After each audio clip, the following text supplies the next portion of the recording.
Our respect goes to the university leaders, faculty members, and researchers, and all the participants joining us today. And our respect to the head of the Master of Information System Study Program from Telkom University, Bandung, is the Associate Professor Muhammad Lubis, BIT, MIT, MMPhD, IT. And then our respect speaker this afternoon, technologist Dr. Dini Oktariana di Handayani, ST, MIT, from International Islamic University, Malaysia, and then Dr. Amalia ST, MIT, from the Universitas Sumatera Utara. Before we begin today's session, we would like to invite to the head of the study program, uh, Information System, Associate Professor Muhammad Lubis. To deliver is the welcoming remark. We kindly invite to the give opening remark. Please welcome. Oke, Okay. thank you so much ya, Egi ya, as moderator. Uh, Good afternoon ya, everybody, everyone. It's really great pleasure ya for us, especially for me ya, to welcome all of you to today's session, especially for our distinguished speaker, uh, Tes Dr. Dini Oktarina. It is my old friend ya, from IIUM, as well as Dr. Amalia ya. Also right now become my friend ya, because my brother introduced her to me. Uh, Actually, right now we embark ya on a fascinating exploration ya into the world of deep learning and EEG.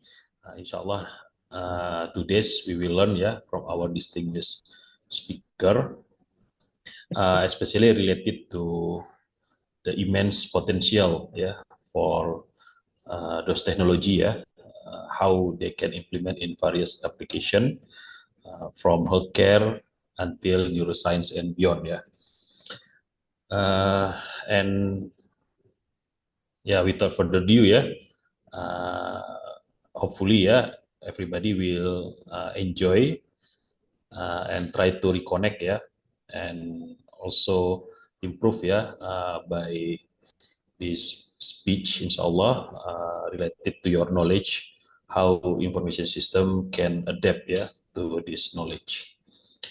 Okay, and we also uh, really happy again uh, for our distinguished speaker, and hopefully you also enjoy with our today's session. And once again, thank you all for joining us. And I'm sure we'll all leave this session with deeper understanding, inshallah, of the amazing possibility of deep learning and EEG. Let's all give a warm welcome to our distinguished speaker. Inshallah, they will take us through this fascinating topic. Okay, enjoy the session. I will giving back the session to Egi as the moderator. Okay, thank you. The opening remark from the Associate Professor Muhammad Lubis, BIT, MIT, and PhD IT. And this morning, the topic is the optimizing celiac disease detection through dataset balancing and deep learning in the mobile application. And this topic explore how the artificial intelligence technology, especially NLP and EEG analysis, can be used to improve the celiac disease detection through dataset balancing and deep learning approach. This is highly relevant issue give the need for faster, more accurate diagnosis based on medical data that can be processed in real time through mobile application. In today's session, we will explore how the integration of AI and biometric signal can lead to a more brisk and then accessible healthcare solution. Now that we have the overview of the today topic, we will be the pros the more and in-depth explanation from our first speaker. In our speaker is the technologist Dr. Dini Oktariana Di Handayani, is the indigenous faculty member at the International Islamic University Malaysia. He research encompasses a broad scope of the AI analytic field, including advanced learning algorithm, intelligent application, and computational modeling, and meet at the solving real-world problem. She has the contribute to the numerous academic publication and collaborative research activities, then positioning her as the leading scholar in the intersection of the technology, data-driven solution, and human-centered computing. Today we have honored to have her share the expertise and perspective with us. So, to Mr. Dini Mrs. Technologist Dr. Dini Oktarani di Handayani, please welcome to listen. Okay, thank you very much, Brother Egi. Can you hear my voice? Yes. Okay, thank you. And also thank you very much for having me here, Dr. Muharman. Yeah, welcome. You're welcome. All right. Okay, let me share my screen.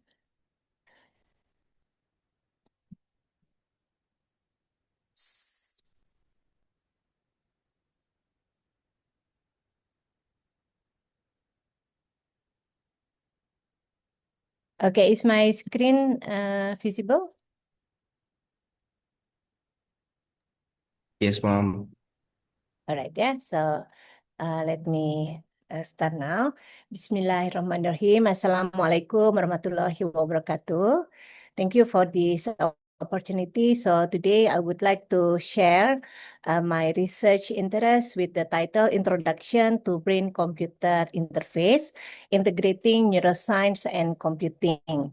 My name Dini Handayani. I'm from Computer Science Department, International Islamic University, Malaysia.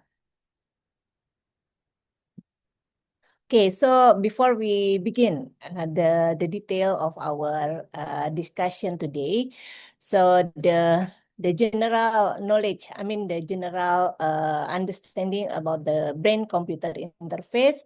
So we have human brain in this particular case, yeah, human brain, and we have the computer and we have the device. So we try to connect the device through our human brain. But of course, in this case, we need to get help from computer. Okay, so brain-computer interface, we can divide into three different type of field of study. So we can talk about the passive BCI, or we can also use the, refer to the reactive BCI and also active BCI. This is three different things. Okay. And if we are talking about brain itself, the brain function is include the cognition, motor control, regulatory process, and also sensory perception. The detail of the function of our brain, of course, we can refer to the medical practitioners to know how our brain work in the specific tasks. And as the computer scientist, we know that our part relate to the computer. So we try to find, or we try to use the function of the brain and relate to the computer, and maybe we want to have something related to the interface, then we have to do something on the back end side. In this particular case is the algorithm. Okay, so as a human, okay, so our brain is the main organ of nervous system. Okay, and the activation of the brain can be top down and also can be bottom up. Okay, so some of the activation we can see here, the sample, yeah, the electrical is the action potential. And if we are talking about the chemical activation, is related to dopamine, serotonin, and so on. Okay, sometimes we can have this kind of chemical if we feel happy, if we feel nervous, and so on. And also, if we are talking about the blood flow, Okay, in our nervous system, of course, it's related to the oxygen and also nutrition that we have in our body. And if we are talking about the metabolic, it's related to the glucose and oxygen. And the last one is also related to the gene, the gene expression that already inside our body. So this is the sample of the top-down and also bottom-up activation of human brain. Then, how to relate with our interest in this particular case is the brain-computer interface. So this is the sample of neuroimaging using the electrocardiogram or ECOG. But of course, this is not part of the computer scientist. We will refer to the medical practitioners for this kind of situation. Okay, that I just want to show the sample of neuroimaging that currently available around us. And another sample for the neuroimaging is using the fMRI or functional magnetic resonance imaging. You can see this is the very big, very huge machine. And of course, this is very expensive. We cannot have it as the individual, So usually hospital have this kind of machine, and not all hospital usually is considered as a big hospital, because the cost is very high. So how it works? So fMRI can detect the change in blood flow and also based on the bulk or blood oxygen level dependent signal. Okay, so the function of this fMRI, I believe the medical practitioners is the good, the correct person to explain. In this particular case, I want to compare the use of neuroimaging if we want to work with a brain-computer interface. Another sample, you can see here the other neuroimaging techniques. We can see some using the PET, or this one is the EEG device that me and my other colleagues use for our research activity. This one also another sample of brain, the EEG device have different number of channel. In the below also same. This one also the EEG device using the cap to make it easy to place the electrodes and so on. This one also another sample. Then you can see every electrodes that we put on the human head is connect with the cable here on the machine. So we can see the activation. Okay, so how to compare one neuroimaging machine to another. So we can see here we have the color green and yellow.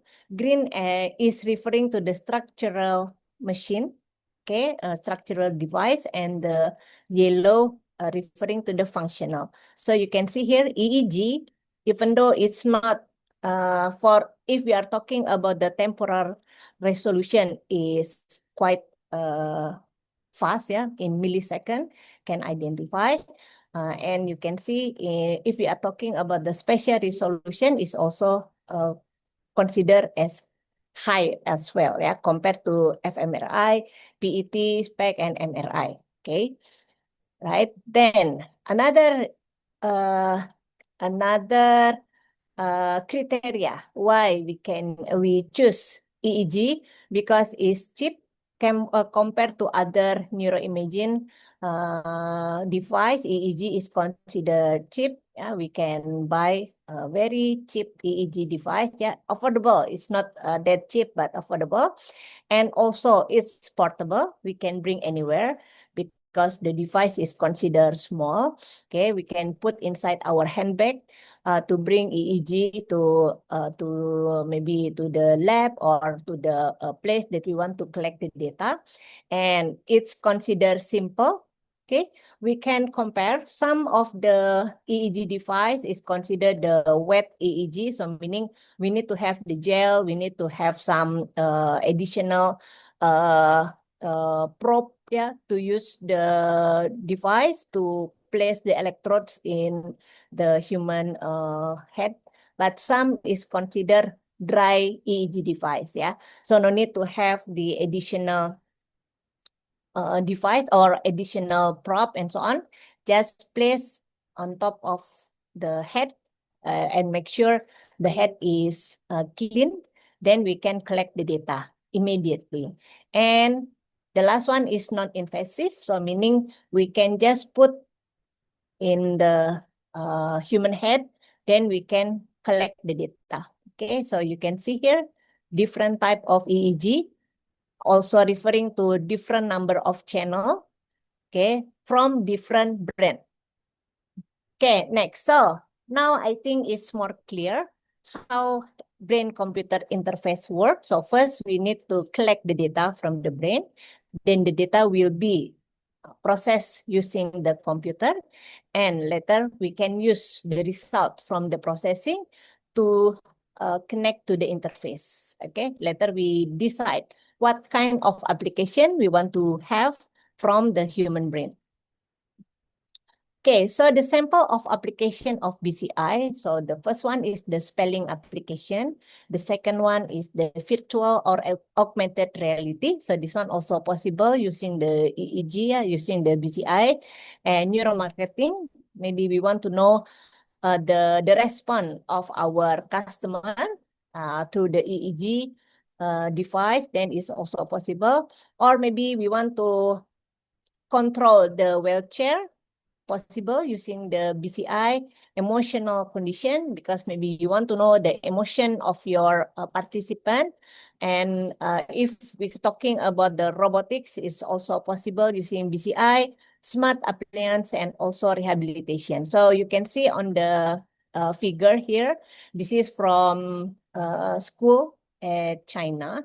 So they try to identify the student brain activation. So when the student feel not focused, okay, so you can see here every student wear the EEG device, and the teacher have the dashboard to identify whether the student in the good concentration or attention level, or maybe it's not that good. So teacher can suggest, if the student is not in the good attention level, maybe can suggest the student to take a rest, or maybe just need some break for 5 minutes before continue to the next session. Because if we push the student to study while the brain, the attention level is not that high, so it will waste their time. Okay, the teaching and learning activity will not smooth. Okay, because the student is not in the good condition. So with this particular situation or scenario, teacher can make sure only student with high concentration join the class. Okay, other than that, maybe give some time for take a break, then continue. Then if the concentration level in the good condition, the knowledge will be easy to absorb by the student. All right, so EEG signal are complex. So you can see on the left side, this is the sample of EEG signal. Yeah, you can see, if you can see, this is referring to channel that referring, to the location that the electrode placed in the human head, and the line graph is displayed the signal that collected during the person wear the EEG device. So EEG device is poor in spatial resolution. If you refer to the previous diagram, yeah, it's a poor in terms of spatial resolution, and considered non-stationary, meaning change over time and do not have consistent pattern.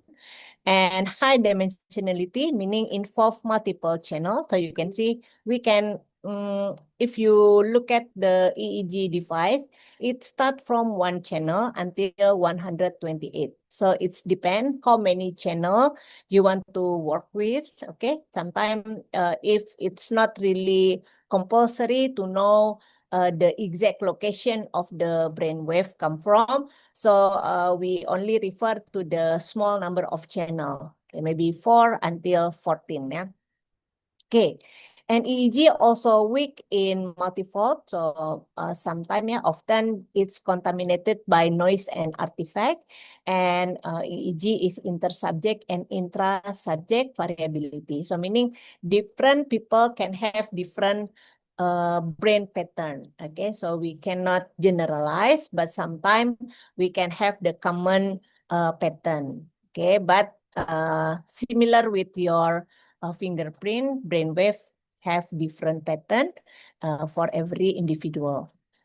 All right, so how to use artificial intelligence in this particular case is machine learning for BCI. So first, what you can do, first you need to do the data acquisition or data collection. Okay, so you place the EEG device on the person head, then you start to collect the data. Then after that, you need to do the pre-processing because as I mentioned before, EEG device, sometimes when we collect the data, we have also the additional data inside the original data. Yeah, we have the noise, we have the artifact, then we have to do pre-processing to make sure we only use the clean data. Then after that, we do the feature extraction. We need to know which particular features is related to our work. And then after that, we do the training. After training, of course, we will come out with the AI model. Okay, then you can use your new input or new data to get the output. You can do the prediction, yeah, or you can do the classification. It depends on your task. Yeah. All right. Next.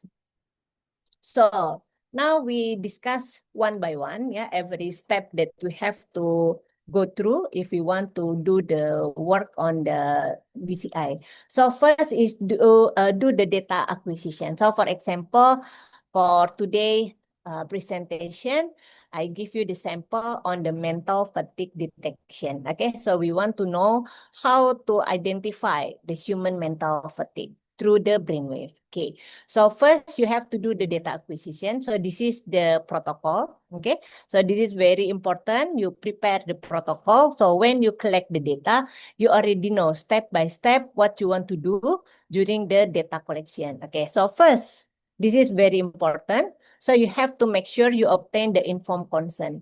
So for the research related to the human subject, yeah, as the participant, make sure you got the approval from ethical committee. So this is a very important thing to do. Okay, so usually for those who used to deal with the human participant, this is not the new thing. Okay, so we have to make sure that we get the approval from ethical committee. Then after that, we can collect the data. Okay, then ensure that individuals are fully aware of and understand the nature, benefit, risk, and implication of a procedure, and obtain agreement to participate. Okay, so usually, for to get the approval from ethical committee, we have to prepare some a lot of document actually, yeah.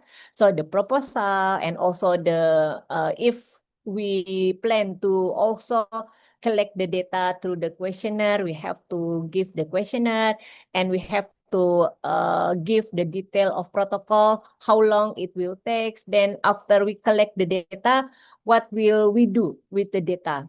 Are we going to store the data for forever?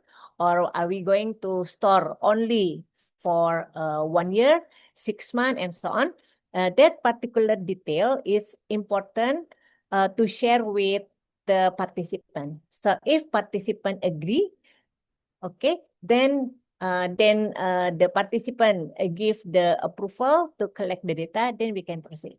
But if let's say when read the detail, then participant decide to not continue, so we cannot stop the participant. Maybe they feel uncomfortable, or maybe they are feel afraid, and so on. So since this is the research, we cannot push the participant to help us in the data collection. And also, since this is related to the human subject, we have to make sure that all the data are keep the data as confidential. Then later, if you want to share the data, we have to change the subject ID, change the subject name using the subject ID or some other ID.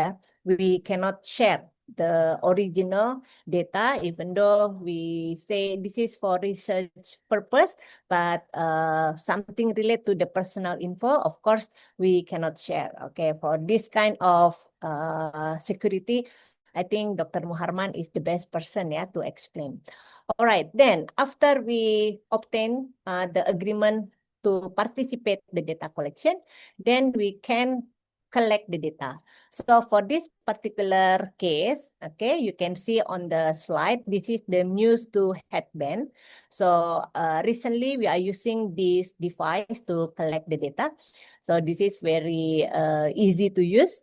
We can get 4-channel EEG data. So the device consists of 4 channels. So we can have the data from the forehead and also from the nearby. So for channel. Okay. Then this is the pre-task assessment. So usually, since we are computer scientists, so computer scientists try to quantify everything. Okay, but we cannot validate our work. So usually we collaborate with psychologists or maybe medical practitioners to get the validation of the data that we collect. Or if it's difficult to get the involvement of medical practitioner or psychologist, so we can use the validated survey, validated questionnaire to make sure our data is correct. So for example, in this particular case, since we are using a case of mental fatigue, then we can use the Karolinska Sleepiness Scale. Okay, so this is the commonly used survey to check what is your current state. So for example, later your participant will choose extremely alert, very alert, or maybe sleepy or very sleepy, and so on. Then from this answer, you can compare with the EEG device. Of course, survey can be falsified. Maybe your participant actually very sleepy, but he don't want to tell the truth. Then answer alert. Then later we can compare whether your participant is answer the correct condition or maybe try to make something wrong. Okay, we have the basic from the survey. Then we already collect the data. Then what you can do first, when you want to collect the data, so make sure you know what is the task that you will give to your participant. So for example, the first task, okay, so this is the common task, is the baseline recording. We'll ask the participant to close eyes for 1 minute. Then we collect the data and also open the eyes for 1 minute. Then we collect the data. So we already have the 20 baseline recording. So baseline recording usually is reflect the initial condition. What is the initial condition of our participant? Okay. Then after that, you can use some other tasks because it's related to the mental fatigue. Then in this case, we ask the participant to do the mental arithmetic task for 20 minutes. So usually we divide into 4 sections. Each section is 5 minutes. Then we ask the participant to solve some mathematical problem. Yeah, for example, 7 plus 5, 12 plus 17, and so on. Okay, so from this question, later we can identify whether the participant have the mental fatigue or maybe they are okay. Yeah. All right. Then, okay. Then after implement the paradigm, we also do the post-task assessment. Okay, so it's not like, okay, after the collect the data, then finish. Okay, bye-bye. No, yeah. So we also need to know what happened after we collect the data. So because we also want to know before and after. Okay, so usually after the collect the data, we also give some survey, or maybe if we have the psychologists around us, then they can do some observation to give some identification what is the difference before the data collection and after the data collection. Okay, if the psychologist is not around, so you can also use the what we call it, another survey, yeah, survey before and survey after. For example, this is we are using this survey for mental fatigue detection, NASA Task Load Index. Okay, so this is the sample of question. How mentally demanding was the task? How physically demanding was the task? And so on. And also another survey, visual analog scale. On a scale of 0 until 3, how would you rate your current mental fatigue level? Okay, so this is the answer from your participant. Okay, later you can compare with the brainwave that you collect during the data collection. All right, so finish the data acquisition, then you have to do the pre-processing as mentioned earlier. Usually when you collect the data, you also have the unwanted noise and also artifact. So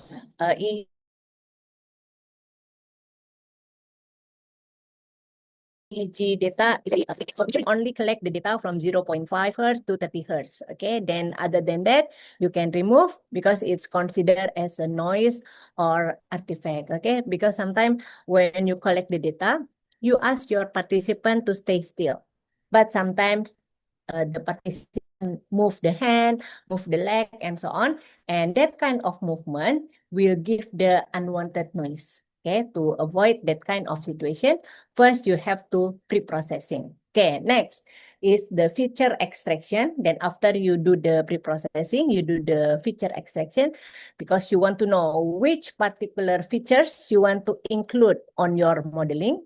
Then what is the level? Yeah, because you want to do the supervised learning. So first you have to make sure what is the features and what is the target that you want to put on your data. So on the feature extraction, there's a lot of techniques that you can implement. You can use the frequency domain, you can use the time domain, or you can use both, yeah, frequency and time domain at the same time. All right, then after that, our data is ready to use for modeling. Then you already remove the noise and artifact. Your data is ready for modeling. Okay, then you can use any machine learning algorithm to develop your model. Then later, when you have the input, you will get the prediction output. Okay, so if we are talking about brain-computer interface, the number of publication trend you can see from 1975 until 2025 is increasing. Yeah, so this one is retrieved on July 2025. So meaning the trend is okay.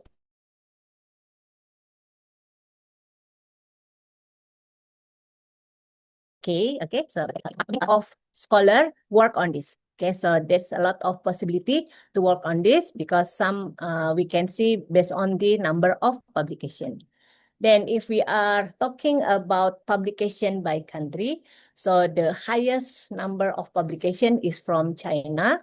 6,287, and followed by USA and India, number 3. And we can see here Malaysia and Indonesia, 521. So meaning not bad. So meaning there's some scholar also work on it, even though it's not that much, but there's a lot of potential to work on it. Okay. All right, so if we are talking about brain study at KICT, KICT is Kuliah of ICT, the faculty that I attach now. So we have 3 different group of interests, yeah, if we are talking about brain study. First, KICT itself, so we have the subject focusing on the brain-computer interface. We also have the research unit, Pervasive Computing Brain Development Group. So this is consists of researcher who have the interest on the brain computer interface. And number 3 is NeuroCoach Digital Lab. So this one is considered as the another research group, but this one is more advanced because have the collaboration with Netherlands and some other faculty. Okay, so if we are talking about the brain-computer analysis subject is taught by Dr. Hamwira. So I believe Dr. Muharman also familiar with his face. So the subject is elective subject. So not all students will register for this subject, but once student register, they will know the overview of human brain, brain function, neuroanatomy, neuroimaging, brain health, and of course EEG, because with the reason of cheap, flexible, and so on. So we choose the EEG device to work with the brain-computer interface, and also learn how to do the signal processing, feature extraction, and brain computational analysis. And the second group is the Pervasive Computing Brain Development Group Research Unit. So Dr. Dini Handayani, okay, is myself, is the head of research unit. So we used to have the conference, brain talk, mobility for student and staff, and also brown bag discussion. Yeah. Okay, this year we went to Lampung, yeah, for our mobility and also data collection. The previous year we went to eight university for Java Odyssey. So it's part of our mobility and also data collection. All right, and the last one is the NeuroCoach Digital Lab is under Dr. Marini Osman. So you can see here, NDL have their own facility to collect the data and do some analysis. Okay, and also expand to the neurofeedback to give some training for those who have brain problem. Yeah, for example, maybe the less concentration, or maybe for kids who have the ADHD, autism, and so on. All right, I think that's all from me. Thank you very much. So I return the floor to Brother Egi. Okay, thank you to Mrs. Technologist Dr. Dini Auktariani Dwi Handayani for the very interesting and informative material. The next speaker, the Dr. Amalia STMT. In this section, I will use the bahasa. Narasumber kedua kita adalah Dr. Amalia STMT. Beliau adalah dosen program studi ilmu komputer Fakultas Ilmu Komputer dari Universitas Sumatera Utara. Beliau menempuh pendidikan sarjana di Teknik Elektro Universitas Riau Kuala dan juga Magister Elektro di Universitas Sumatera Utara, dan saat ini sedang menyelesaikan studi doktoral di bidang ilmu komputer. Bidang kalian beliau berfokus pada natural language processing dengan berbagai publikasi terkait text summarization, sentiment analysis, semantic web, dan penerapan deep learning untuk analisis medis, termasuk riset mengenai deteksi penyakit klien. Oke. Kepada Dr. Amalia STMT dari Universitas Sumatera Barat, kami persilakan tempat dan waktunya. Iya, terima kasih Egy selaku moderator. Apakah bisa mendengar suara saya semuanya, adik-adik semua? Uh, bisa Ibu.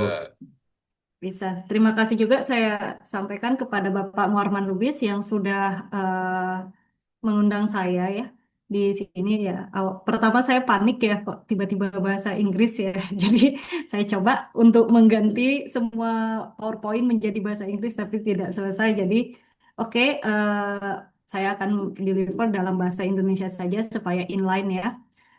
Oke, yang pertama mungkin saya mau sedikit ya, Egy. Saya dari Universitas Sumatera Utara, bukan Sumatera Barat. Oke, Assalamualaikum warahmatullahi wabarakatuh.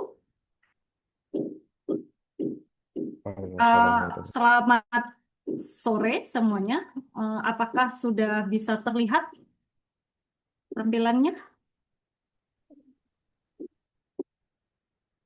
Bisa ya?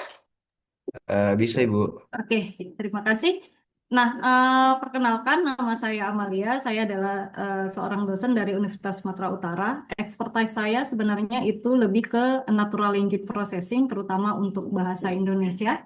Tapi saya juga beberapa publikasi saya di bidang deep learning dan machine learning. Dan juga di sini saya diminta untuk dengan judul ya Optimizing Celiac Disease Detection Through Dataset Balancing and Deep Learning in Mobile Application. Ini merupakan paper terbaru saya ya. Jadi akan kita bahas ini terkait apa. Nah, berdasarkan informasi yang saya dapat, adik-adik ini nanti tujuannya ke tesis ya. Jadi mungkin ini bisa jadi masukan kalau ada yang mau ke arah machine learning atau deep learning. Nah, ini adalah outline ya. Jadi pertama saya akan menjelaskan latar belakang terkait machine learning itu belajar dari data, terus beberapa parameter penyebab model machine learning tidak optimal, terutama untuk permasalahan imbalance data. Terus baru masuk ke studi kasus, yaitu identifikasi celiac disease dengan menggunakan optimasi model dengan small. Nah, kenapa saya buat celiac disease-nya malah terakhir ya? Jadi supaya adik-adik bisa tahu bahwa ini hanya studi kasus, jadi bisa diimplementasikan dengan kasus-kasus kalian yang mana saja gitu. Jadi tujuan untuk melakukan balancing data itu penting.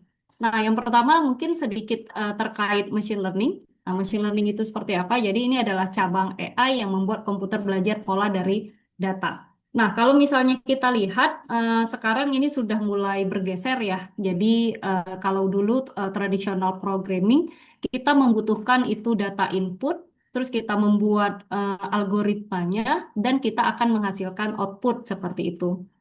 Nah, kalau sekarang eh, kita yang penting itu ada data input dan data output yang banyak.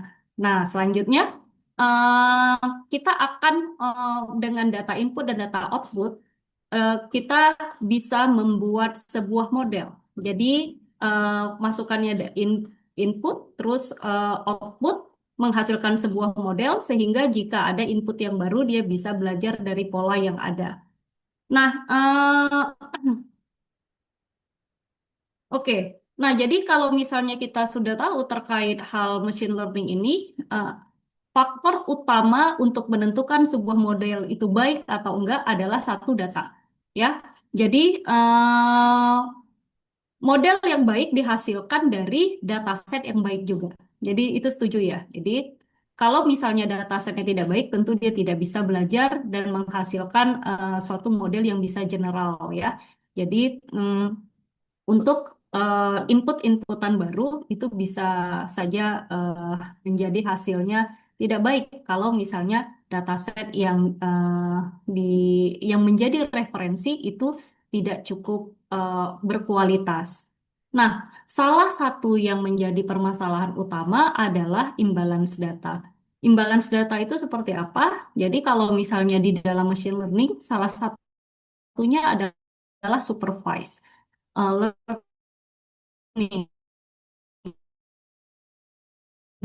yang mana ada input dan output. Dalam beberapa hal, terutama di dunia nyata, tidak semuanya itu ideal ya. Jadi kita menghasilkan data dengan kelas yang sama banyak sehingga terjadi perbedaan antara satu kelas dengan kelas lain.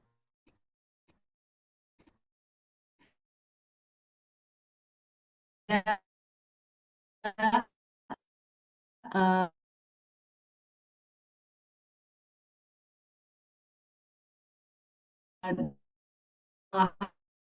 Permasalahan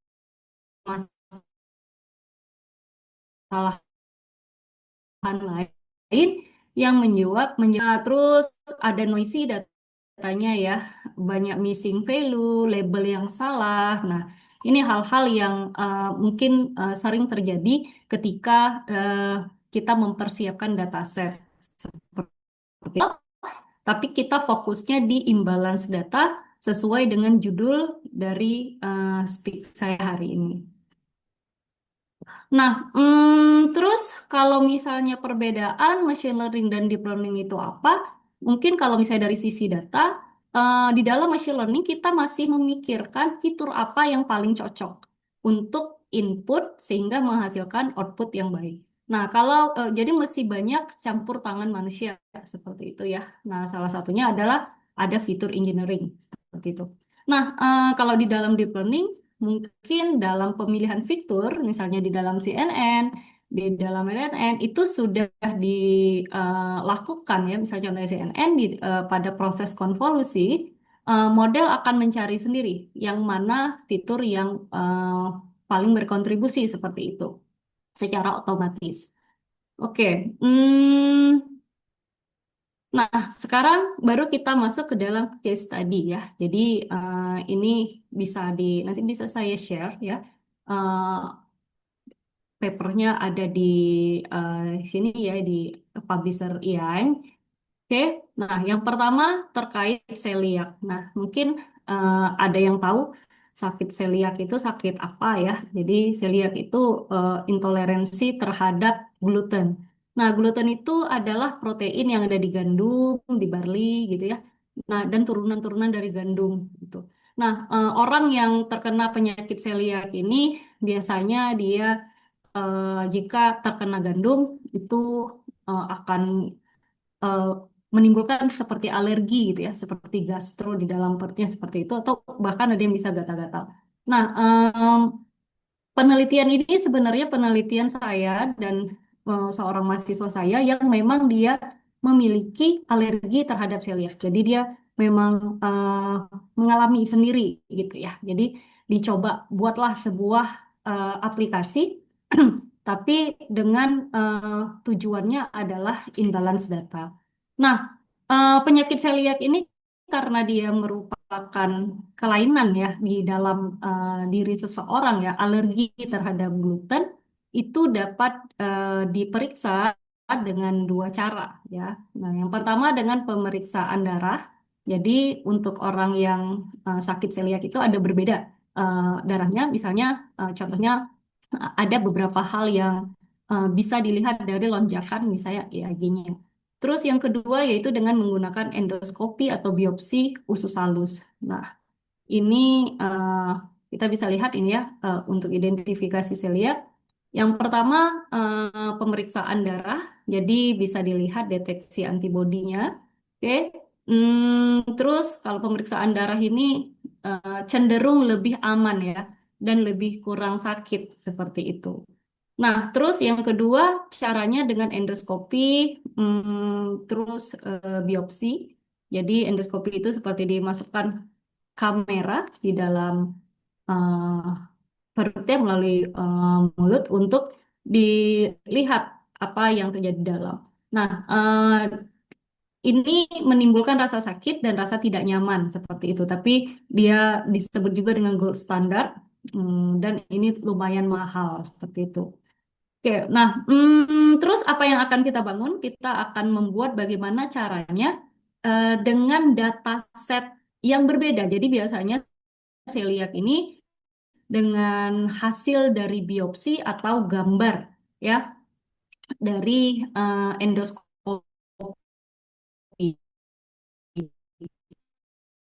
Nah, kalau misalnya misalnya kita lihat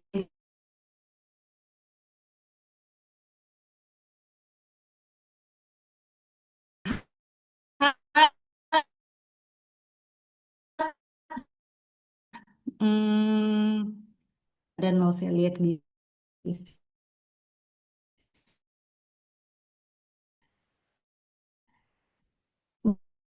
nah dampak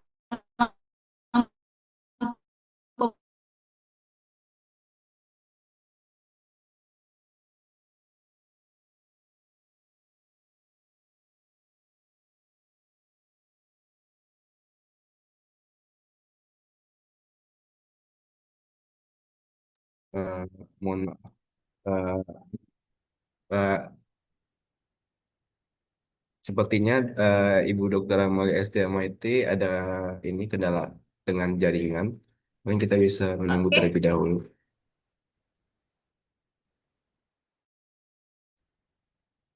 Egi bisa dengar suara saya? Bisa Ibu, tadi agak nge-lag Bu. Oh iya, tadi saya ngomong sendiri artinya. Oke, tidak masalah. Tadi mungkin di sini ya. Nah, jadi kalau misalnya kita lihat sebentar ya, ini tampilannya juga.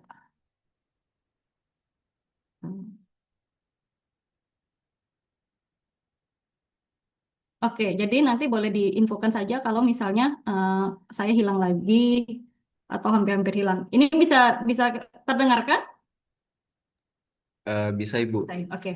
Nah, jadi kalau misalnya kita menggunakan machine learning, jadi mau datanya seperti apa, kita harus menyediakan data yang banyak seperti itu. Kalau kita menggunakan endoskopi, data yang kita sediakan apa, yaitu data citra endoskopinya, ya, atau biopsinya seperti itu. Tapi kalau dengan pemeriksaan darah, nah ini akan ada terlihat yaitu pada kelainan sel darah putih pada antibodi yang mana ada peningkatan yang cukup besar sekitar 2 sampai hingga 2 kali lipat pada produksi antibodi IgA, IgG dan IgM.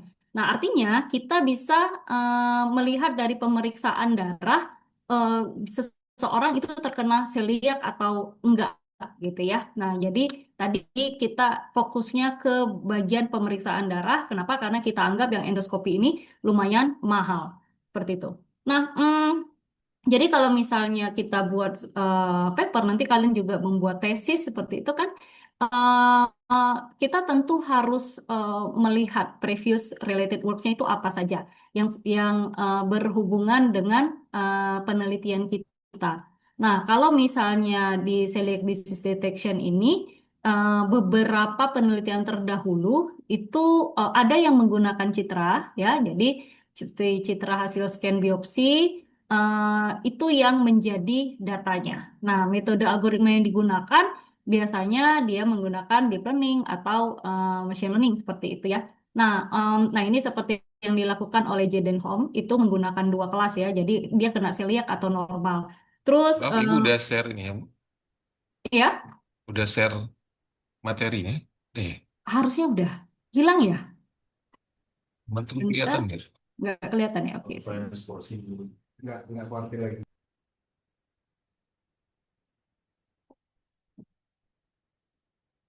ya di sini sering apa ya internetnya kali ya. Oke, sudah Bu, makasih. Sudah ya, makasih.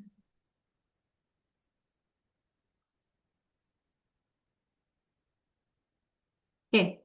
Nah, terus ini beberapa previous related works yang menggunakan citra. Nah, kita lihat juga ada beberapa penelitian terdahulu itu yang menggunakan model darah ya. Jadi eh, kalau misalnya darah itu artinya datasetnya berupa klasik apa ini tabular, numerik seperti itu ya. Jadi jumlah IAG-nya. Nah, ini ada juga beberapa yang sudah bangun ya. Nah, kebetulan kalau misalnya pakai fitur itu kita bisa menggunakan yang namanya eh, apa ya algoritma machine learning seperti random forest seperti itu ya. Nah, terus permasalahannya apa? Di sini ada beberapa. Nah, permasalahannya adalah dataset terutama untuk orang Asia ini sedikit gitu ya terkait penyakit celiak. Jadi celiak ini lebih banyak terjadi di ras Eropa seperti itu. Jadi kalau untuk di Indonesia, di Korea, di Jepang ini masih sedikit datasetnya. Seperti itu. Nah, hal ini menyebabkan apa? Hal ini menyebabkan bahwa dataset yang ada itu tidak balance seperti itu. Nah, jadi berdasarkan data ini kita coba meningkatkan ya, meningkatkan eh, performa dari model kita. Jadi adik-adik sekalian itu bisa juga menggunakan metode apapun atau data apapun dan kalau terlihat ada imbalance data, mungkin bisa menggunakan model seperti ini. Nah, di sini kami menggunakan dataset yang ada di Kaggle. Yang ini adalah dataset publik yang terdiri dari 2.206 baris ya, dan ada 15 kolom. Terus selanjutnya kalau kita mau membuat machine learning yang pertama kali ada data understanding. Kita harus tahu dulu dataset yang kita gunakan itu apa. Terutama kalau dataset kita itu bukan data primer. Kita mengambil misalnya ini dari Kaggle, kita harus benar-benar tahu ini datanya seperti apa. Ini ada 15 kolom. Terus selanjutnya ada sekitar 2.000-an. Terus kita lihat ya apa saja yang ada di dalam dataset tersebut ya. Nah, yang pertama itu ada dalam bentuk numerik, ada age ya, ada umur, ada IGA, ada IgG, ada IgM. Terus ada juga dalam bentuk kategorikal. Nah, itu ada gender, ada sakit diabetes atau enggak. Nah, ini beberapa kolom yang ada di dalam dataset tersebut. Oke.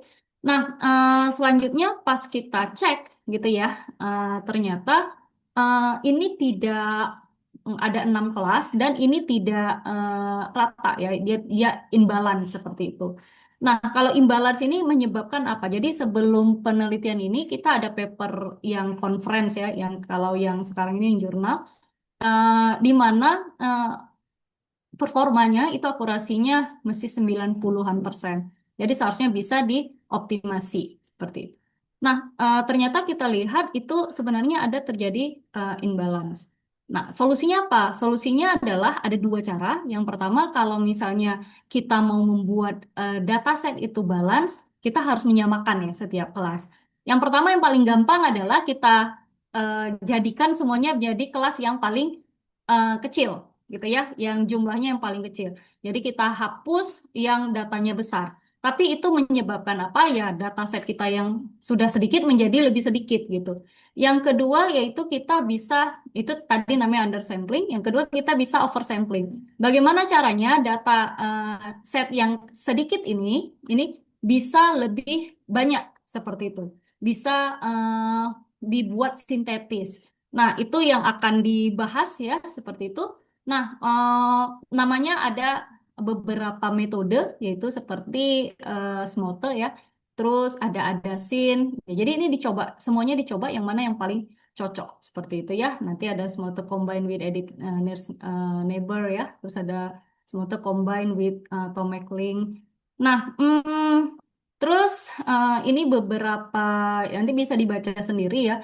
Jadi ide utama dari Smote ini adalah bagaimana caranya kita membuat data itu berdasarkan tetangga-tetangganya seperti itu. Jadi ini disebut oversampling. Jadi untuk kelas minoritas ya nanti dilihat dijadikan ada border beberapa titik dan di antara border tersebut itu dicari kata tetangga minoritas dan dibuat titik baru sehingga dia menghasilkan data baru. Jadi akan ada muncul yang namanya row-row baru seperti itu. Nah, terus nanti ada scene, dia mirip dengan Smote tapi yang mana titik proporsional apa minoritasnya lebih dibuat proporsional. Terus ada juga pengembangan dari Smote itu sendiri ya. Jadi ada ENN yang melakukan pembersihan jadi ada noisy terus dibersihkan. Terus ada Smote Tomac ya. Jadi juga sama ya ada pembersihan boundary dengan Tomac links namanya. Nah, selanjutnya setelah dilakukan yang Smote ini ya, jadi kalau di beberapa machine learning itu tinggal bisa kita panggil ada beberapa library-nya. Kita lihat data awalnya itu yang non ya. Ini kelasnya ada 6. ya kita lihat yang potensial itu kelas potensial itu paling kecil. Oke, nah setelah kita eh, buat dengan Smote, ada Sin, Smote ENN, Smote Tomek, ini datanya menjadi lebih apa ya, lebih berimbang seperti itu. Nah, terus dilakukan yang namanya ya training data, ya pelatihan seperti itu, dan kita lihat ini hasilnya, ya.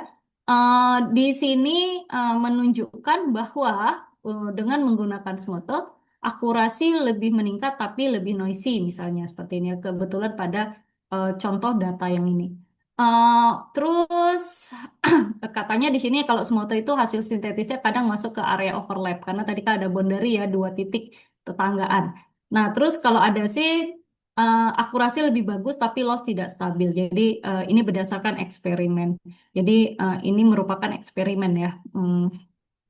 Jadi kalau misalnya kita lihat variasi metode oversampling ini menunjukkan pengaruh signifikan terhadap performa model ANN. Jadi kita bisa lihat performanya lebih meningkat, oke, daripada yang non tadi.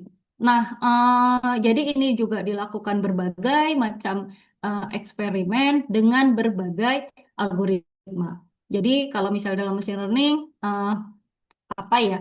eh, Bintangnya itu dua ya. Satu pertama data, yang kedua pasti algoritma klasifikasinya seperti itu. Nah, kalau kita coba dengan berbagai macam ya, dengan logistic regression, jadi untuk setiap yang sudah dilakukan apa oversampling, terus dengan decision tree dan berbagai macam ya, karena nanti kalau adik-adik juga mau masuk ke jurnal, eh, apa ya, eksperimen yang banyak ini perlu gitu ya untuk melihat yang mana yang paling baik. Nah, kalau misalnya kita lihat di sini performa yang paling baik di sini eh, kombinasi Smote dengan teknik cleaning Smote Tomek dan Smote ENN ya. Nah, selanjutnya berdasarkan model yang paling baik ini ya baru dimasukkan ke dalam implementasi. Nah, di sini kita masukkan ke dalam Android.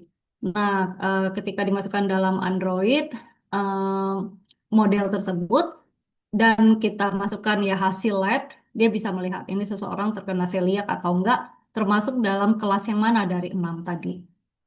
Nah, berdasarkan hal ini ya dapat kita simpulkan bahwa teknik resampling sangat penting. Jadi untuk mengatasi ketidakseimbangan data pada deteksi penyakit seliak.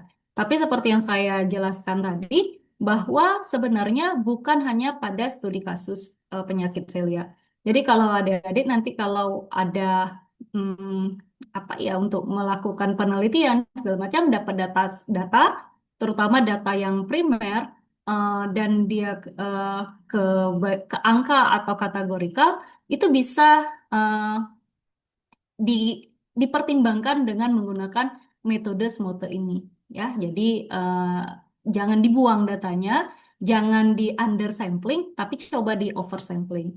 Nah, di sini juga kita coba dengan berbagai macam metode klasifikasi dan yang terbaik setelah kita uji coba itu ANN. Katanya memberikan performa terbaik dengan akurasi pengujian 99,38% dengan loss 0,0062 ya. Nah, ini eh, jauh lebih baik daripada tanpa dilakukan balancing data. Nah, jadi keunggulan keunggulan Smoto NN ini, yang ini tadi yang terbaik ya, dari proses oversamplingnya yang diikuti pembersihan noise menggunakan edit Nairs Enable.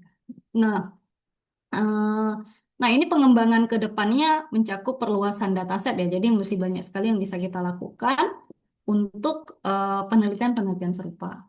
Oke, mungkin itu yang dapat saya sampaikan. Saya kembalikan ke Egi selaku moderator. Makasih. Oke, baik. Terima kasih kepada Dr. Amalia STMT dari Universitas Sumatera Utara telah memberikan pemaparan materi yang sangat luar biasa. Oke, baik. Selanjutnya kita masuk kepada sesi tanya jawab.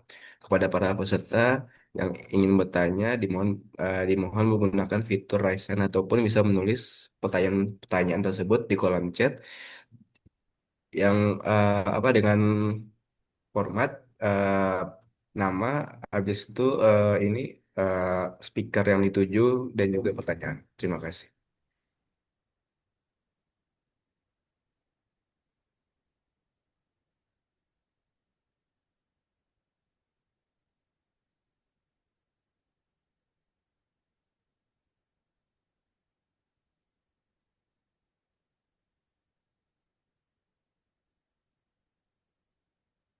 Ada para peserta dikasih yang baik, nggak mau juga. eh, yang ingin bertanya bisa menggunakan fitur raise hand ataupun menuliskan pertanyaan di kolom chat dengan format nama dan kepada eh, speaker yang ingin apa yang dituju dan juga pertanyaan.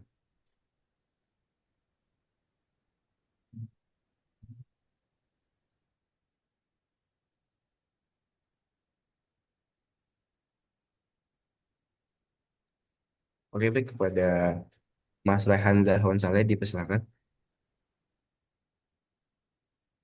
Oke, thank you very much. Terima kasih Mas Egi atas pembersilakannya ya. Izin bertanya, ini kepada uh,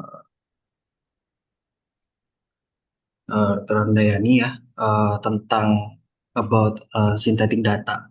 So, uh, regarding the data balancing when you using oversampling techniques like smooth for medical data. Uh, about your opinion about ensure the generated synthetic data remains clinically valid. Is there a risk that the model might learn from noise or unrealistic patterns? Coba ini buka yang link tadi. Thank you. Ya. Oke, thank you Mr. Rehan Zahwan. To the Mr. To Miss Dr. ini Oktiana, please to the answer.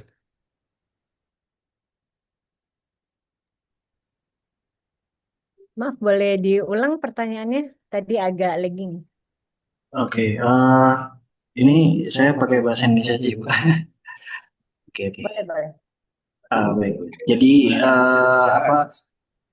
Jadi berbicara tentang apa namanya data ya. Pertama data yang Ibu sebutkan tadi salah satunya adalah how to train dan sebagainya. Nah, dalam pertanyaan saya itu dalam mengatasi imbalance data penyakit celiac contohnya celiac ya.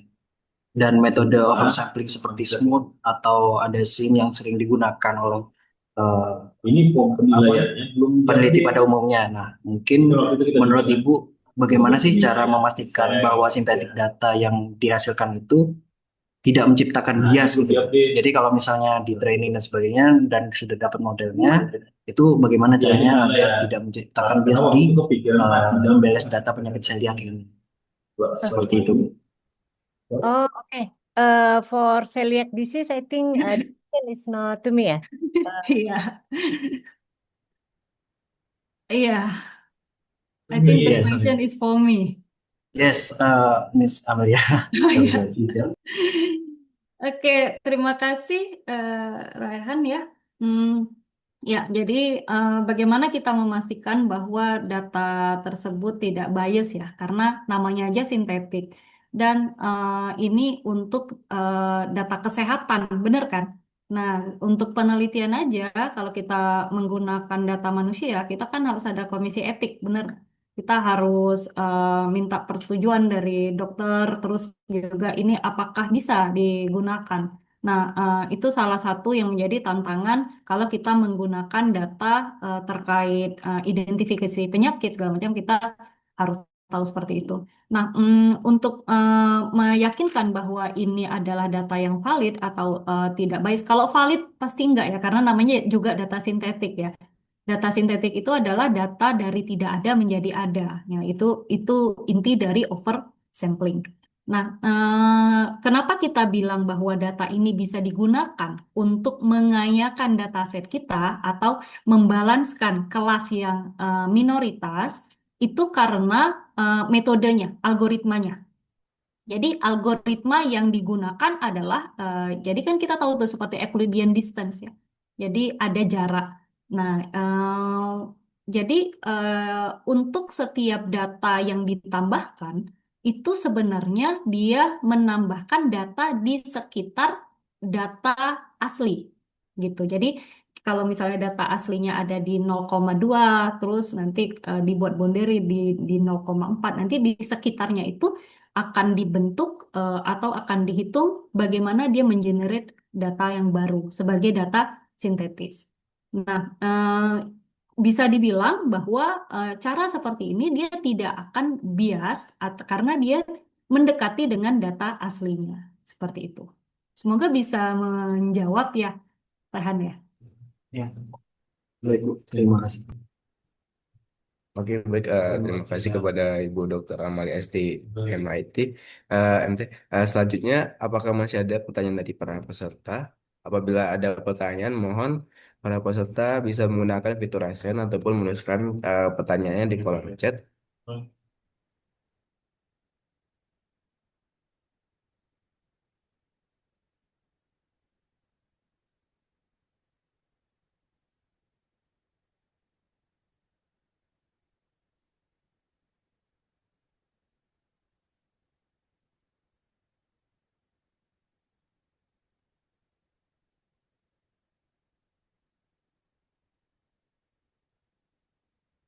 Sampai hari ini.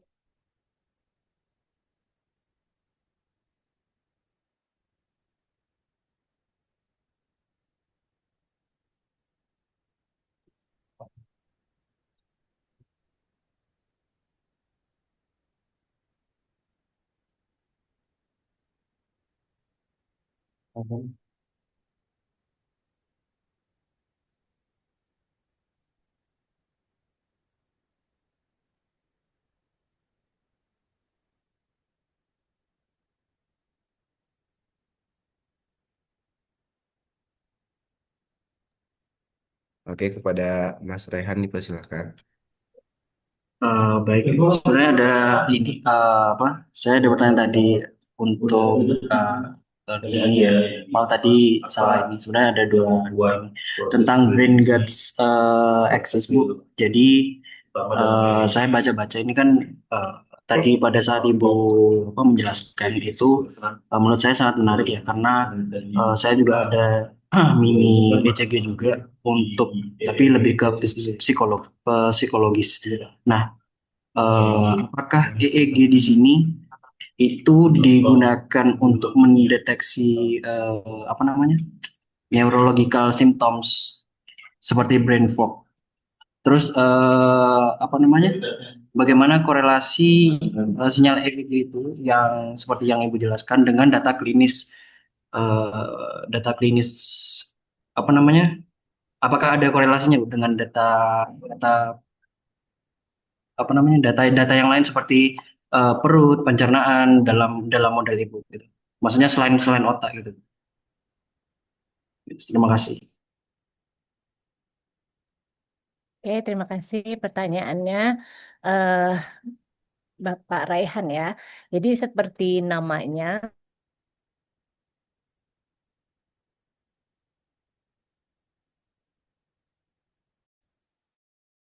brainwave, jadi yang dari brain.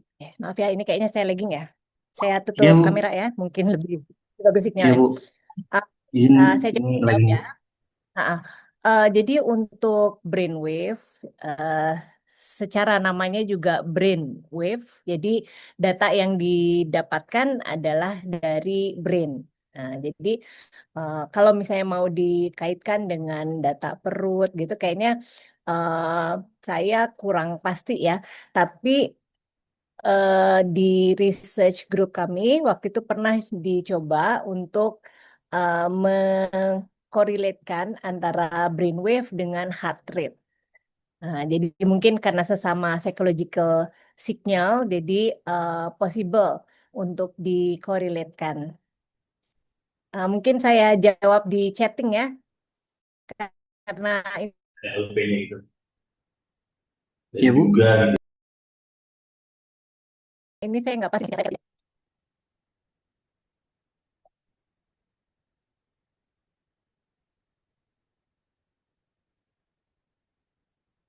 Pak Raihan, bisa dengar saya?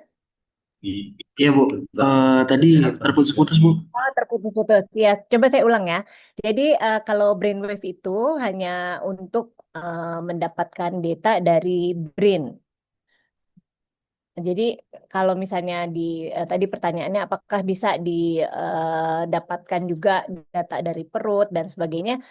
Sependek pengetahuan saya karena brainwave ya jadi hanya dari brain.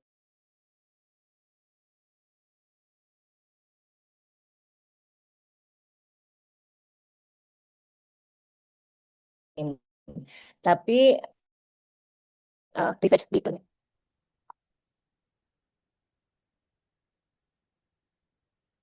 Jadi pernah juga menggunakan device yang lain secara bersamaan simultaneously kayak EEG dengan ini heart rate.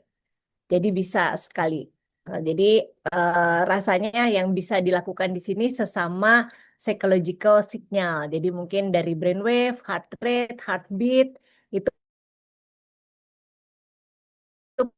possible untuk dokter.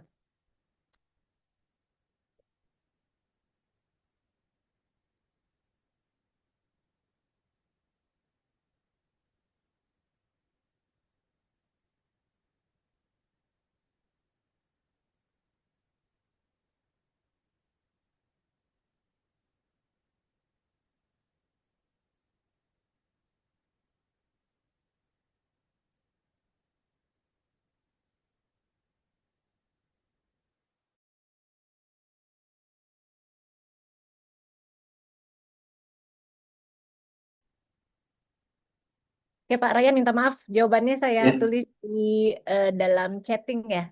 Soalnya lagi Oh ya ya, baik baik. Baik Ibu, terima kasih atas jawabannya.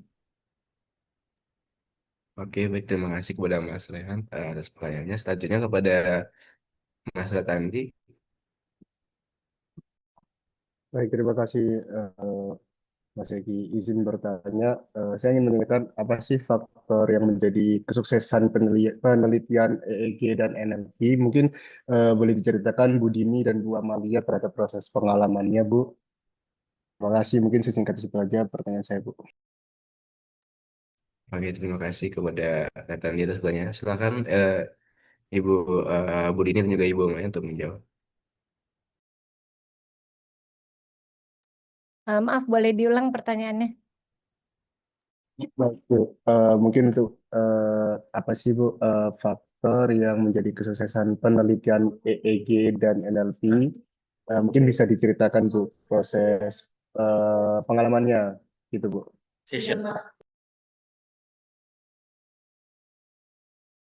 Pertanyaan ini untuk Bu Dini dan Bu Amalia ya, Bu. Apa tadi kalau nggak salah dengar faktor yang menjadi kesuksesan. Betul, Ibu, faktor menjadi kesuksesan dalam penelitian gitu, Bu. Oh, oke. Oke ya, jadi saya juga nggak pasti nih ya. Saya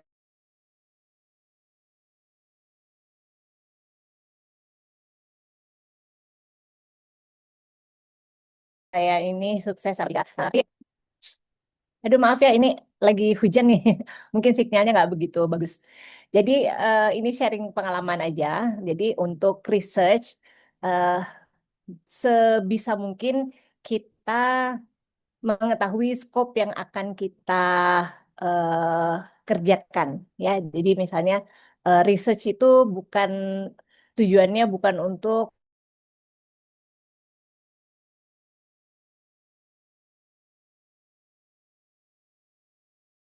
menyelesaikan problem.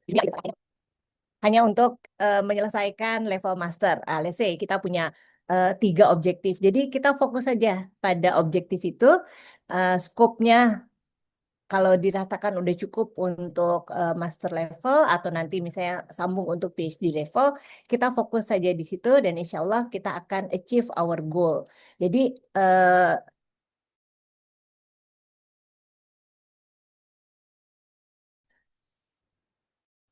kesuksesannya mungkin ketika semua objektif bisa achieve.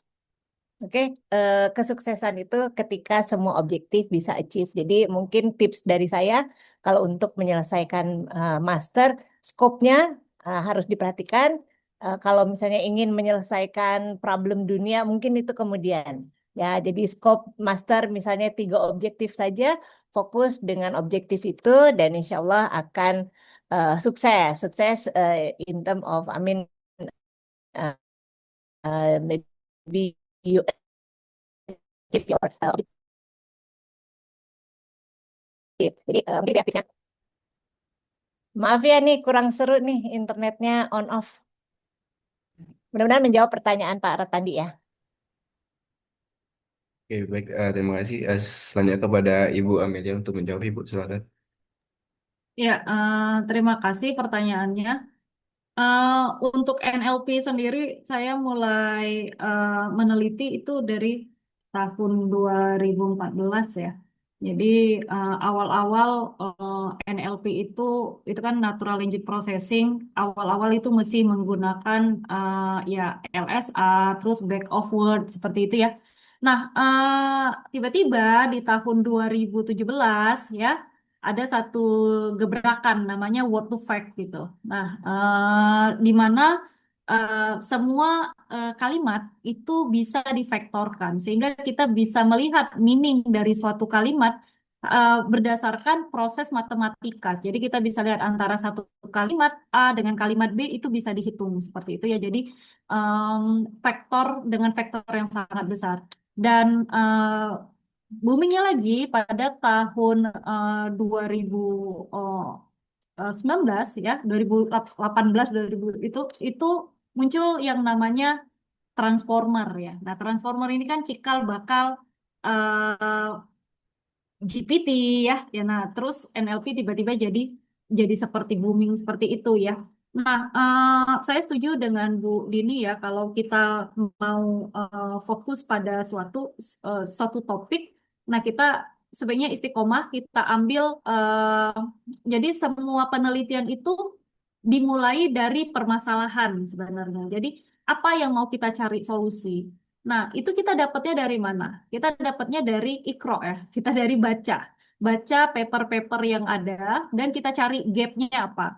Nah, kalau kita sudah dapat gapnya, itu yang akan kita cari solusi. Nah, berdasarkan hal itu kita bisa mendapatkan mungkin suatu topik yang akan menjadi topik untuk tesis kita seperti itu. eh ya, kalau misal ditanya sukses dalam suatu penelitian, saya juga nggak tahu ya sukses atau enggak, tapi setidaknya inline terkait dengan fokus-fokus penelitian saat ini gitu. Jadi coba kalau kita mau membuat suatu penelitian, kita lihat, kita baca penelitian-penelitian atau paper-paper saat ini terkait topik yang kita apa ya, yang kita senangi lah ya, yang kita interest kepada. Terus bisa kita cari tahu ini ada permasalahan apa, ada gap apa, dan mulai dari situ kita bisa buat untuk penelitian kita sendiri. Mungkin itu ya yang bisa saya sampaikan. Oke, baik. Terima kasih kepada Ibu Dini dan juga Ibu Amalia. Apakah ini ada sanggahan dari Bapak Ratandi? Baik, terima kasih Bu Dini dan Bu Amalia atas jawabannya. Mungkin tidak ada yang di sana ya, Mas Eki. Mungkin saya balikan kepada Mas Eki. Terima kasih. Oke, baik. Selanjutnya ada ini pertanyaan dari kolom chat dari Bapak Dandan Suhandana. Izin bertanya untuk Ibu Dr. Deni Oktariana. Apakah brainwave yang biasa manusia itu mirip jika memiliki kategori umur dan jenis kelamin yang sama tapi regional atau negara yang berbeda? Misalkan brainwave dari orang Indonesia berjenis kelamin laki-laki yang berumur 30 tahun akan mirip dengan brainwave dari orang Swedia dengan jenis kelamin dan umur yang sama. Ataukah ada treatment khusus jika memiliki regional yang berbeda? Terima kasih. Silakan kepada Ibu Ibu Dini untuk menjawab.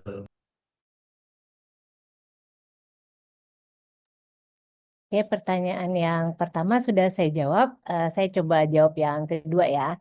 Jadi yang, oh nggak apa-apa, saya jawab juga yang pertama nih mumpung sinyalnya bagus. Jadi kan pertanyaannya apakah brain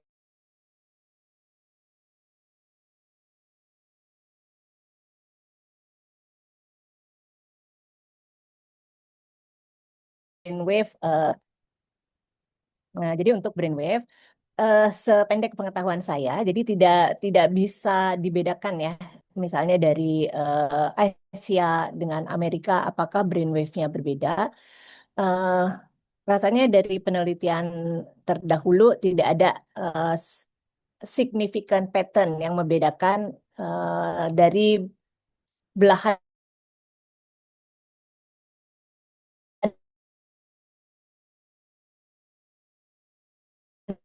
dunia yang berbeda. Tapi tentunya karena jadi ada common pattern ya, ada common pattern yang bisa kita lihat misalnya untuk membedakan apakah brainwave ini brainwave anak-anak atau dewasa atau brainwave female atau male, ada common pattern tapi brainwave itu biasanya personalized. Tadi saya sudah jelaskan ya, ini seperti our fingerprint. Jadi akan berbeda gitu setiap orang. Jadi tidak ada significant different kalau dari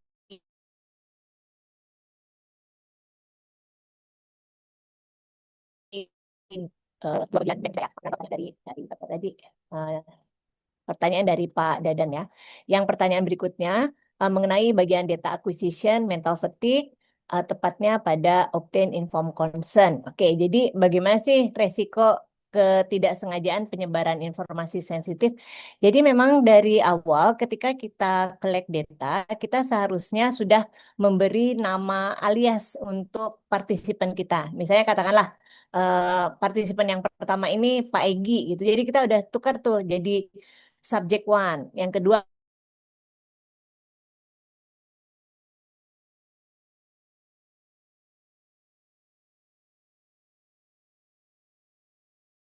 misalnya Pak Dadan. Misalnya subjek kedua Pak Dadan gitu. Kita langsung ganti tuh namanya jadi subjek tuh. Jadi kita sangat meminimalisir penyebaran data pribadi. Dan kalau sampai terjadi partisipan bisa ini ya bisa minta ganti rugi karena data pribadinya sudah disebarkan. Jadi kenapa kita harus dapat approval dari ethical committee itu juga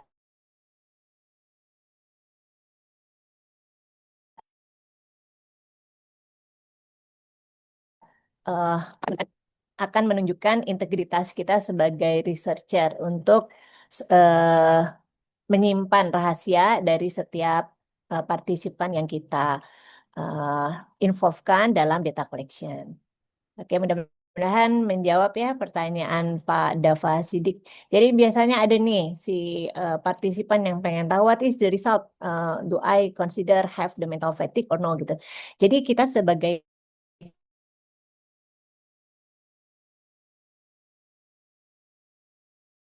computer scientist. Ya, kita sebagai computer scientist kita tidak boleh mendiagnosa ya. Yang boleh mendiagnosa hanya medical practitioners. Jadi what we can do, we display or maybe we share what is our finding, our result. Maybe based on the previous study, it's show that you have some pattern that identify you have the mental fatigue. Tapi tentu saja our identification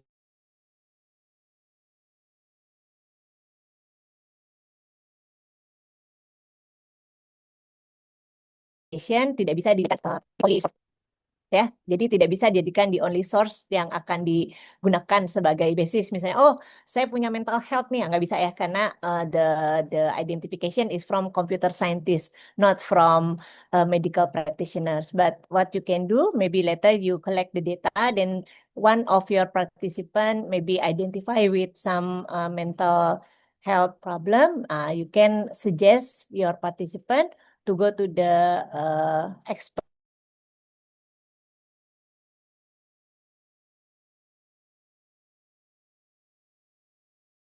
ya to ya to do the further identification. Duh, mohon maaf ya ini on off nih sinyalnya.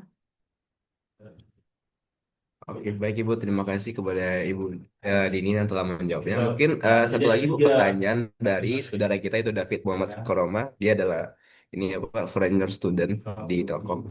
Pertanyaannya adalah for sensitive nature of biomedical atau kita lihat data how the apps handle very private data like medical history and brand signal. Example, if the app is designed to quickly and easily tell you user that their data is safe and secure. Mungkin ini buat kedua apa pada ini buat kedua narasumber pada hari ini yaitu ibu ini juga Ibu Amalia. Mungkin kepada Ibu Amalia dulu mungkin terlebih dahulu silakan. Yang apa Pak? Bisa dengar suara saya? Hujan. Bisa Ibu.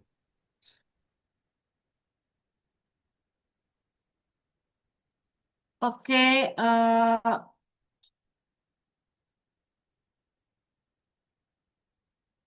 nah kalau misalnya untuk Celiac sendiri ya ini artinya untuk keduanya ya. Kalau yang untuk Celiac, uh, for sensitive nature of the data, how is the app handles very private data like medical history. Nah, kalau yang model identifikasi Celiac itu sebenarnya kan prediksi ya. Nah, prediksi berdasarkan inputan yang diberikan untuk data baru.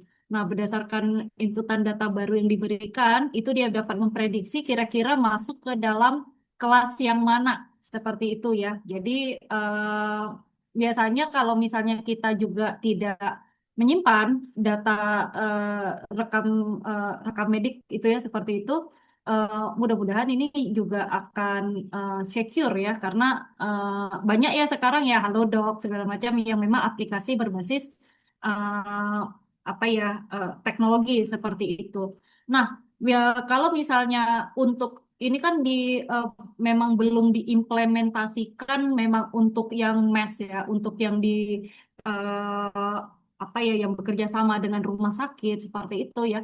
Nah, mungkin kalau misalnya sudah ada penanganan untuk data supaya lebih secure, lebih safe itu beda dengan apa ya dengan pembangunan model seperti itu. Nah, kalau di sini tujuan dari penelitian yang dilakukan adalah bagaimana prediksi ini akurasinya bisa meningkat, ya, dan dia juga tidak bisa menjawab bahwa ini akan 100% benar. Jadi AI ini sebagai tools untuk mendampingi misalnya tenaga medis, misalnya seperti itu. Mungkin itu yang bisa saya Bedanya kalau sampaikan. ini dia sidang, kalau ini Suara saya terima kurang kasih terdengar ya? evaluation. terdengar Ibu. Oke.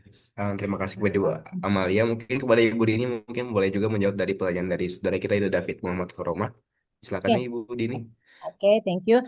So, if you are talking about the mobile app, so meaning the model is already done, yeah, already finished, then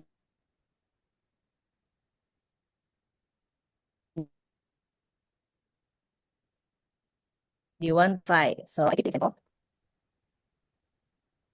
So I give the example ya. Jadi modelnya sudah jadi. Now you want to know whether you, for example, you want to know what is my current attention, low, medium, or high. Oke, sekarang dipakai nih si brainwave-nya. Kita menggunakan si mobile apps untuk identify the real-time identification. So during the real-time identification, usually we did not save the data. Okay, so we did not save your data. So meaning your brainwave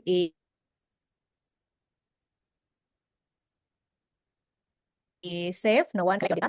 Jadi di sini sudah ada apa ya? Karena datanya tidak disimpan, so I believe this kind of situation is safe and secure. The one that we ask to give the permission is the process when we collect the data to build the model. Okay, I hope it's answer your question ya, Brother David.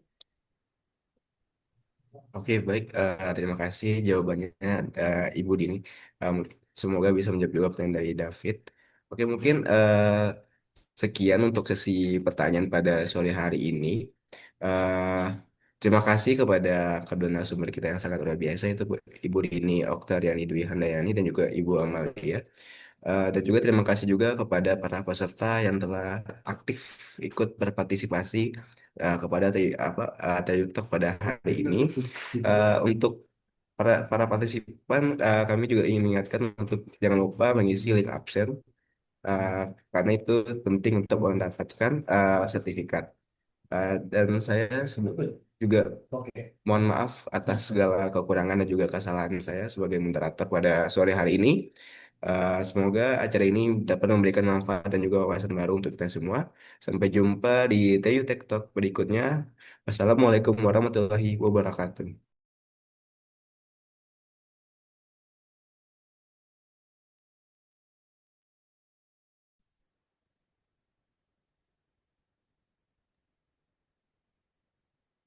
Waalaikumsalam.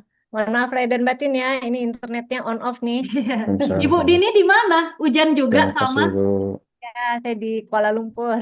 Oh, sama hujan juga ya. Pak Muharman, apa kabar?